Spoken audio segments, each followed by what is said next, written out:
What productivity gains do you actually see, or do you believe you can achieve? So let me give you a real example from a UK police force. Like nurses and doctors, the real value, like the human value of their job, is speaking to another human. Like that's where they're doing something that's really super valuable. And so when a police officer interviews a witness, that is a very human activity, and you're guiding them through, you're taking them through what might be a very traumatic time, and you're trying to get information out of them in a sympathetic and sort of sensitive way.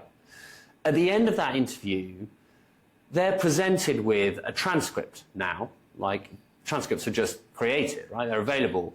And that is a good example of what I would call an archive with value that people need to access. And the sort of value they need to access is the post-interview report, which typically a police officer does a 1-hour interview, will spend 2 hours writing a post-interview report, which is what we've been able to demonstrate is the transcript, the interview ends, the police officer presses a button, the transcript is converted using GenAI into the pro forma. The pro forma is cross-checked by another agent doing the desk sergeant role to check for omissions and errors and all the rest of it.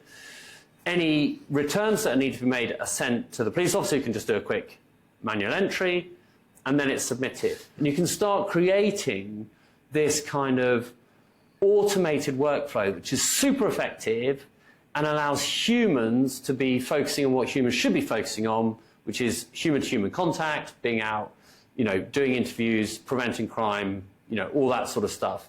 And then in the back, all these data flows, that are connecting unstructured data with unstructured data, are given to a machine that is much better at it, right? That's the point.